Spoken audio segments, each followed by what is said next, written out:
Tulis niku cengkoke nek Sri Uning iku beda dengan yang lainnya. Alah ngono ki patike njaluk Sri Uning. Boten saestu nek dari dulu panjenengan niku nek nembang Sri Uning beda kok nggih cengkoke. Nggih, ada bagian-bagian tertentu yang berbeda dengan cengkoknya presiden lain. Nggih, kula niku nek anu kali jenengan nggih ngoten niku lho Mas. Wonten bagian-bagian tertentu sing kula remen kali jenengan. Wah, iya lagi lho, lagi. Tenang iki. Iki iso. Wah, iso ngentekke galengan tenang iki kok. Nggih. Sinten to niku cewek ten wingi ki jenengan niku? Lah niku anak kula ya. Kok yo nderek to, Nduk. Pripun? Jenengan melu kula riyin, wayangan derek kula riyin niku sih 2 tahun. Nggih, zaman kemonten nggih. Isih ala sing digedhong niku kok. Ya, titingannya masih di wah, dan Mas Sodikin masih di. Niki saestu Sri Uning nggih, Mas. Nggih, kangen kali cengkok panjenengan kok nggih. Nah, Kangen cengkok mbok wong. wah. Ndak malah kasus kok ya. Cengkoke perkara piyayine iki ra ya dipetung mengko. Nggih, awale nggih ngoten niku, Nggih. sampeyan kangen cengkoke. Nah. Awale niku. Terus lain-lain. Terus langgane. Nggih. Enggak. Ya Mas Aridin, anu Mas Didin. Didin. Niki nama Didin putrane Pak Rubel niku. Nggih. Kula kita nek Pak Bugol lho niku. Wah. Wah, Didin.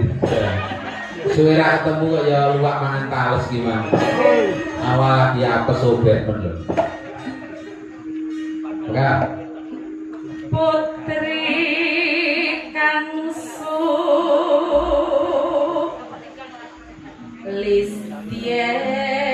Listien Warni Gon cakepan sulis ki dicekake ya. Yo. mangke kula Sulistyo niku wanita sing ayu. Yo mat rumono mat. Enggak.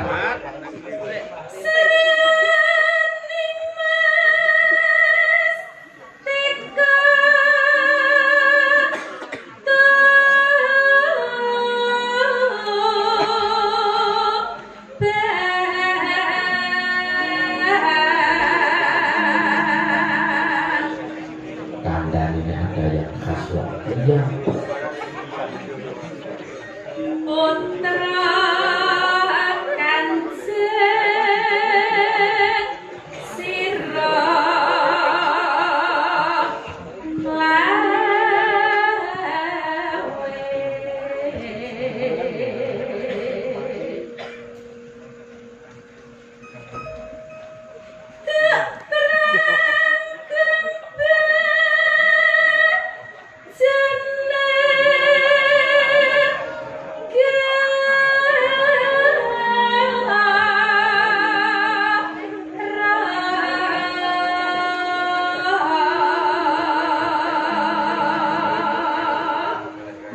Bebelo.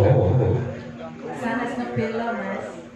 Tapi bu. Bebelo. Lagi. Jeneng kula kok ngebelo. Oh, ngebelo iki nek pun rampung lho tak anu.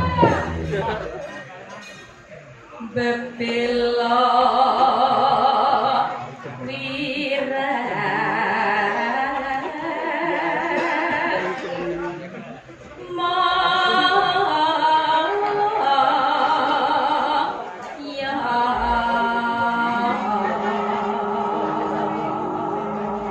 Kilo Lurah, usuk sura ora ndang-ndang iki gorong nek ora seneng engko ya. Tanpurung Sri Uning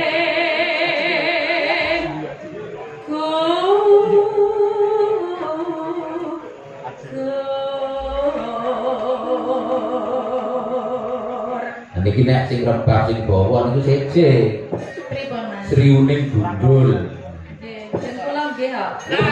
Riyen catetane. Catetane kudu dicepake. Nek ngen kula gundul ya bahaya. Enggak. Gundul. Maka mesti kanen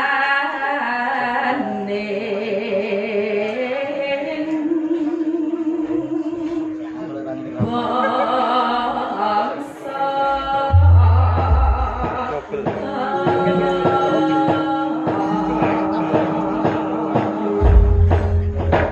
Wah, nambani rasa kangen tenan ya nduk iya Pak ya. Wah, ngene iki biyen ndak seminggu bisa mirenge suarane Mbak Sulis ning panggung saniki angel ketekane. Setahun bisa nek ora pas ngobrol iki ra iso. Enggak. Pokoknya jenengan nek wonten jam mengke panjenengan calling kula tak sempat nih Bapak. Wes. Angge ngajak kula WA lho janjane iki. Saged Mbak Sulis. Anu lho Mas ngapunten. Jadi ndak ngono repot. Enggak. Langgawe, Pak.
Enak toh Mas. Justice. Nggih, becik derek meleng nggih kula. Oh nggih, anggere panjenengan iso kula nggih mawon.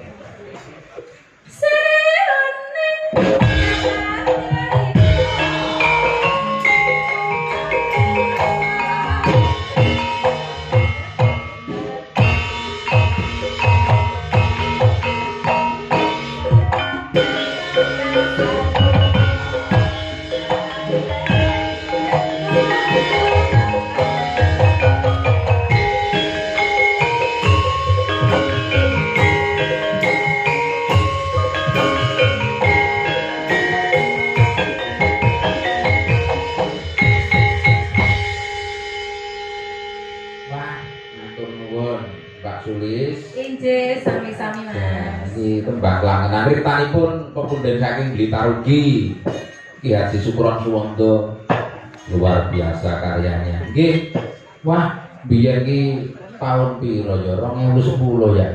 Mbak Sulisi ngajak mayang ning Kemiri dhuwur kono.